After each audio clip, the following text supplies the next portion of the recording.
အားလုံးပဲမင်္ဂလာပါခင်ဗျာကျွန်တော်ရဲ့ဇာနေအောင် YouTube နဲ့ Facebook Channel လေးကနေတော့ပြန်လည်ကြိုဆိုလိုက်ပါတယ်ကျွန်တော်နဲ့ပဲဇာနေအောင်မှာကျွန်တော်ဒီနေ့မျှဝေပေးခြင်းတဲ့အကြောင်းအရာလေးကတော့တင်ဦးအိတ်ဝေးလို့ခေါ်တဲ့အလေလွင့်ရှင်မျိုးတွေ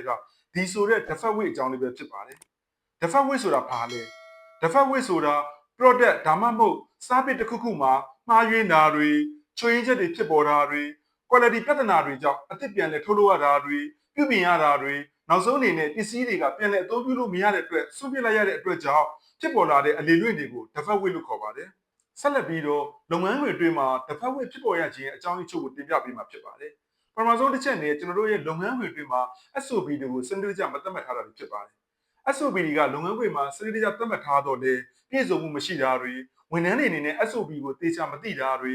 နောက်တစ်ချက်အနေနဲ့ကျွန်တော်တို့ maintenance plan တွေမကောင်းတာတွေစက်တွေရဲ့ calibration မမှန်တာတွေပြီးလို့ရှိရင်လုပ်ငန်းခွင်နဲ့ပတ်သက်တဲ့ဝန်ထမ်းတွေမှာ skill training တွေမလုံလောက်တာတွေပြီးလို့ရှိရင်လုပ်ငန်းခွင်တွေမှာရှိတဲ့ဝန်ထမ်းတွေအနေနဲ့လုပ်ငန်းပေါ်အာရုံစူးစိုက်မှုနည်းတာတွေအဲ့ဒီအတွက်ကြောင့်ဖြစ်ပေါ်လာတဲ့ပြဿနာတွေ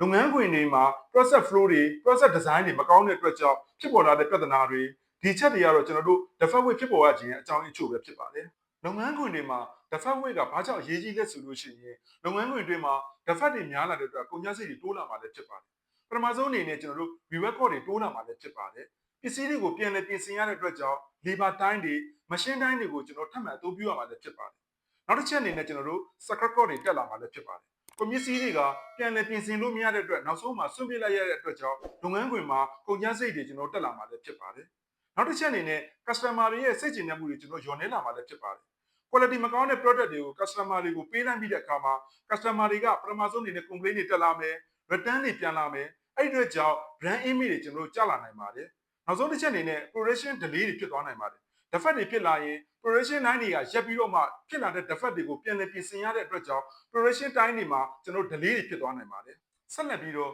manufacturing လုပ်ငန်းတွေမှာ defect ဝိနဲ့ပတ်သက်ပြီးတော့ဥပမာချုပ်ကိုတင်ပြပေးမှာဖြစ်ပါတယ် production line တစ်ခုမှာ machine operator တယောက်က metal parts တွေကို CNC machine တွေနဲ့ထုတ်လုပ်နေတယ်ဆိုကြပါစို့သူထုတ်လုပ်ရမယ့် parts တွေရဲ့ design spec တွေက diameter 50mm သတ်မှတ်ထားတယ်ဆိုကြပါစို့ tolerance အနေနဲ့ 0.02mm သတ်မှတ်ထားမယ်စက်တွေရဲ့ calibration မမှန်တဲ့အတွက်ကြောင့်ထွက်ပေါ်လာတဲ့ parts တွေက 50.11mm ထွက်လာမယ်အဲ့ဒီအတွက်ကြောင့် reset အနေနဲ့တော့ဒီပစ္စည်းတွေကအသုံးပြုလို့မရတော့ဘူးအဲ့ဒီအတွက်ကြောင့် customer တွေရဲ့ requirement ကိုကျွန်တော်တို့အချိန်မီဖြည့်ဆည်းပေးနိုင်တော့ဘူး production line အနေနဲ့ထွက်လာတဲ့ပစ္စည်းတွေကိုပြန်လည်ပြင်ဆင်ရမယ်ပြန်လည်ပြင်ဆင်လို့မရတဲ့ပစ္စည်းတွေကိုစွန့်ပစ်ရမှာလည်းဖြစ်ပါတယ်အဲ့ဒါကြောင့် machine တိုင်းတွေ labor တိုင်းတွေကိုကျွန်တော်ထပ်မံအသုံးပြုရမှာလည်းဖြစ်ပါတယ်ဒါတွေကတော့ production line တွေမှာတစ်ဖက်ကြောင့်ဖြစ်ပေါ်လာတဲ့ waste တွေပဲဖြစ်ပါတယ်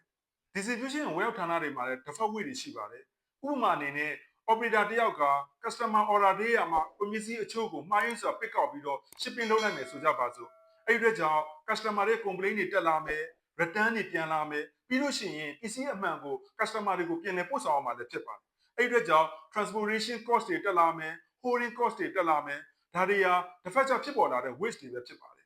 ရုံးလုပ်ငန်းတွေမှာလည်းကျွန်တော်တို့ default waste တွေရှိပါတယ်ဥပမာအနေနဲ့ finance department မှာ accountant တယောက်အနေနဲ့ invoice amount တွေကို data မှားသွင်းနေဆိုကြပါစို့အဲ့ဒီအတွက်ကြောင့် report တွေပြန်ပြင်ရမယ် approval process တွေက delay ဖြစ်သွားမယ် financial data တွေကတိကျမှန်ကန်မှုမရှိတော့ဘူးဒါတွေကလည်းကျွန်တော်တို့ default waste တွေပဲဖြစ်ပါတယ်ဆက်လက်ပြီးတော့ default waste ကိုရှော့ချနိုင်မယ့်နည်းလမ်းချုပ်ကိုတင်ပြပေးမှာဖြစ်ပါတယ်ပထမဆုံးအနေနဲ့ SOP တွေ standard work တွေကိုကျွန်တော်တို့စနစ်တကျလုပ်ဆောင်ထားရမှာလည်းဖြစ်ပါတယ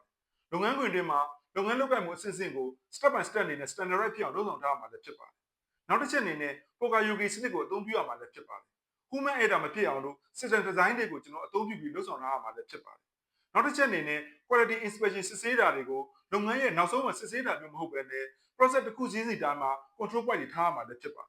်နောက်တစ်ခုအနေနဲ့ကျွန်တော်တို့ root cause analysis အသုံးပြုရမှာလည်းဖြစ်ပါတယ်ပြဿနာတစ်ခုဖြစ်လာရင် file one analysis ကိုကျွန်တော်အသုံးပြုပြီးတော့မှ root cause ကိုရှာရမှာလည်းဖြစ်ပါတယ